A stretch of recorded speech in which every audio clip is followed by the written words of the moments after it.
Նախ ընտրությունների արդյունքների հետ կապված իշխանությունը ասում է, որ իրենք որևէ ձայն չեն կեղծել, նույնիսկ կենտրոնական ընտրական հանձնաժողովի նախագահն ասաց, եթե կեղծեր, պետք է կեղծեր ԲՀԿ-ի ձայներ տալու, ընդդիմությունը պնդում է, որ կեղծեցիք, դուք ձայնագող եք, դուք նենց արեցիք, որ ԲՀԿ-ն չգնա խորհրդարան։ Ձեր դիրքորոշումը այս պարագայում ինչ հանգուցալուծում եք տեսնում այս ամեն ինչին։ Հանգուցալուծումը բնականաբար բոլոր դիմադիր ուժերը միասին քննարկեն եւ հանգուցալուծման մասին խոսեն, բայց այն ինչ որ կատարվեց ԲՀԿ-ի ուսումնասիրության եւ նրա բլոգերի նկատմամբ բակաժողովրդակարգ եւ 58,000 եւ ավել քաղաքացիային միանգամայն մեկ ջարվածով Վահագն Հովհաննիսյանը վերցրեց եւ փոշիացրեց, անվանելով, որ դա էականազդեցություն չի կարող ունենալ, եթե դեպքում նորից ընդգրկում էականազդեցություն չէր կարող ունենալ, 3 տեղամասարցություններ անօրինական վերցրեցիք եւ դարձրեցիք չեղարկված եւ վերակվյարկություն չնշանակեցիք։ Ես գիտեմ բազմաթիվ օրինակներ, որ դրա խախտումները ակնառու են եղել։ Այդ թվում զինվորներին զորամաս բերել։ Չեղարկեցին, ասում են բարձրաձայնեցիք, չեղարկել եք։ Չեղարկել են, լավ է դեպքում, եթե վարչական լծակները օգտագործումը ի սկզբանե քարոզարշավից սկսած, մինչև ընտրության օրը ներառյալ, բոլոր պետական պաշտոնյաները կանգնած ունեն բազմաթիվ տեսանկարահանումներ կանգնած տեղամասի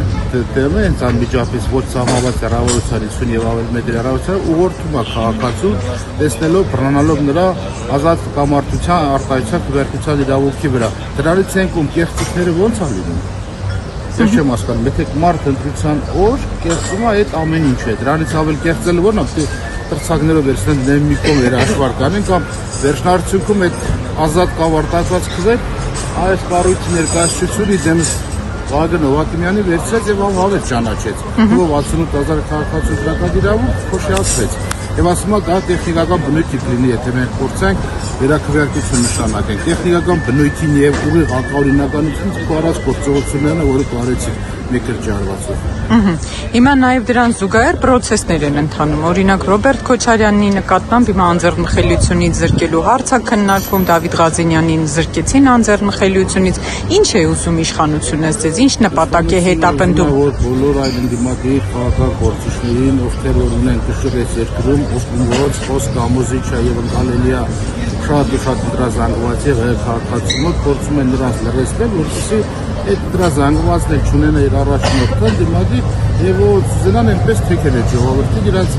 ակորինական որոշումները, իրանց առաջները փորձեն մարսեցնել եւ լուր մնան։ Այսինքն իրանք չեն ուզում առաջնորդեցնել, որոնք որոշում կարող են համախմբվել ընդդիմադիր մասան զանգված։ Ու դա հաջողվում է փաստորեն իշխանություն։ Օրինական երկրում են կարգում եվրոպան լուրը մնացած դիտորդական առաքելությունները լուրը կարծում եմ միջև սպա իր մոտ սահուն կերպով է ստացվում է քննարկում ոնց կլինի չեն կարող ասել։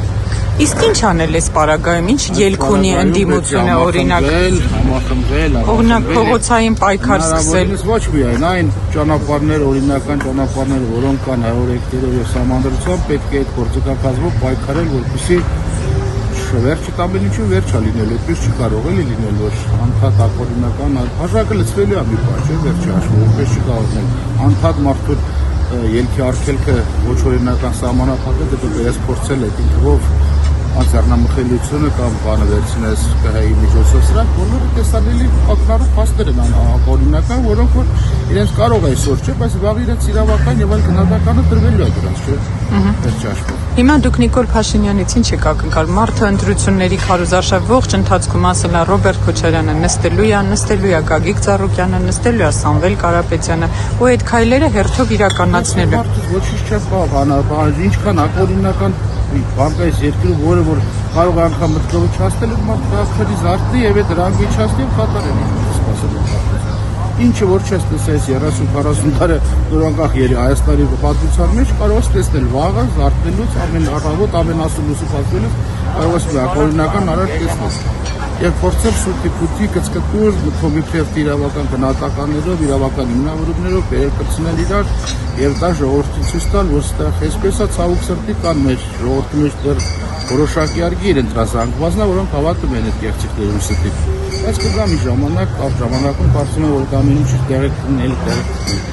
Պարոն Ղազարյան, ինչ անի ընդդիմությունը գնա խորհրդարան ասծես, ինչ եք կարծում, արդյոք պետք է։ Փուլում ոչ գիտեմ, տեսնենք համանդրական դատարանը վերջնարդյունքում ինչ որոշում կայացնի, որտեղ նա իրավական թիմը պատրաստվում է այդ դրախախտումների սկսած քարոզարշավից վերջացած ընտրությանով եւ մնացածը ներկայացնես տեսնենք համադրական դատարանը վերջնարդյունքում ինչ գնահատական կտա, ինչ որոշում կայացնի եւ ըստ այդմ դրանից հետո փորձենք մեր գործողությունները քննարկման արդյունքում հանրայնացնել ժողովրդի կողմից եւ առաջ գնալ։ Ճիշտ եք համարում նորից ընդդիմությունը գնա Նիկոլ Փաշինյանի մոտ ընդդիմադիր աշխատելու, որովհետեւ Փաշինյանի տունը չէ, ու ձևակերպումը չեմ ընդունում Նիկոլ Փաշինյանի մոտ, որն կարող է որ առանձնատունն է կամ իր առանձնատունը դա, որ ես դիր մարմին աշխատավայր է, որտեղ որ եթե ուզում ես ճիշտ իմանաս, ի պաշտոնը պետք է գնա եւ քաղաքացի իրավունքները բարձրացնել։ Նիկոլ Փաշինյանի մոտ իր աշխատողներն են աշխատում, այդտեղ Վագն Օվակիմյանը։ Դիմությունը խիա Նիկոլ Փաշինյանի մոտ դիմություն աշխատում։ ծեծվելու, հերթական անգամ հայտնվելու սկանդալ։ Մենք չենք վախեցել ոչ էլ ծեծվելուց, ոչ էլ ազատազրկումից, այդ տեսակը որ միջև որ ստանրած է ոտքի վրա, ամեն զրկանքնել եք պատրաստ է։ Այս որ ամենահեշտ բանը բռնվելն ազատազրկվելն է։ Այս երկրում, որտեղ դա դարձել է սովորական բնույթի ինչ որ առօրյա կյանք։ Այսինքն ընդդիմությունը պետքա պատրաստ լինի նաև դրան, բռնվել, ազատազրկվել, ծեծվել։ Իհարկե։